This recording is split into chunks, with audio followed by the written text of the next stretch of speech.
ಎಲ್ಲಮ್ಮ ನಿನ್ ತಂದೆ? ಈಗ ಬಂದ್ಬಿಡ್ತಾರೆ, ನೀವು ಕೂತ್ಕೊಳ್ಳಿ.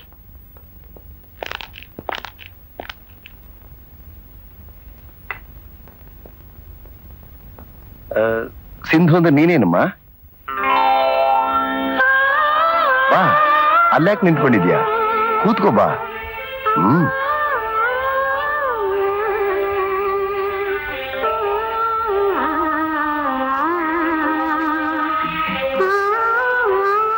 ನೀನು ನಿಜವಾಗ್ಲೂ ಅಮೃತನ್ನ ತುಂಬಾ ಪ್ರೀತಿಸ್ತಿದ್ಯಾ?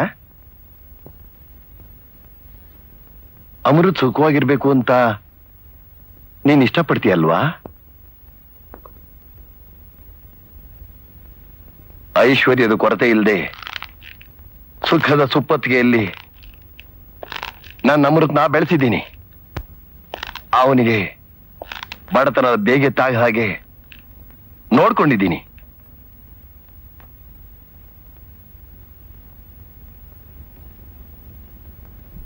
ಅಮೃತ್ ಈಗ ತಾನಾಗೆ ಬಡತನ ತಬ್ಕೊಳ್ಳಿಕ್ ಹೊರಟಿದ್ದಾನೆ. ಹುಚ್ಚುಡ್ಗ. ಅವನಿಗೂ ಗೊತ್ತಿಲ್ದಿರೋ ಒಂದು ವಿಷಯನ ನಿನಗೆ ಮಾತ್ರ ಹೇಳ್ತೀನಿ, ಕೇಳು. ಬೀದಿಲಿ ಬಿದ್ದಿದ್ದ ಅನಾಥ ಮಗುವನ್ ತಂದು ಅಮೃತನನ್ನಾಗಿ ಬೆಳೆಸ್ದೆ. ನೀನವನ್ ಬಾಳ್ನಲ್ಲಿ ಬಿರುಗಾಳಿಯಾಗಿ ಬಂದು ಪುನಃ ಅವನ ಬೀದಿಲ್ ಬೀಳೋ ಹಾಗೆ ಮಾಡಬೇಡ.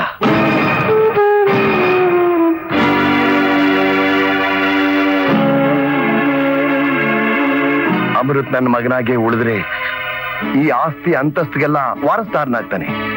ಐಶ್ವರ್ಯ ಲಕ್ಷ್ಮಿಯನ್ನ ಒರೆಸ್ತಾನೆ. ನಿನ್ನ ಗಂಡನಾದ್ರೆ ಬಡತನದ ಬೆಂಕಿಯಲ್ಲಿ ಸಿಕ್ಕಿ ನಲುಗಿ ಹೋಗ್ತಾನೆ. ದರಿದ್ರ ಲಕ್ಷ್ಮಿ ಕೈ ಹಿಡಿತಾನೆ.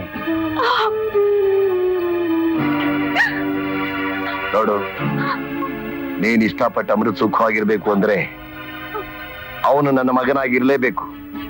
ಅವನ್ನ ನೀನ್ ಮರಿಬೇಕು. ಅವನಿಂದ ನೀನ್ ದೂರ ಇರಲೇಬೇಕು.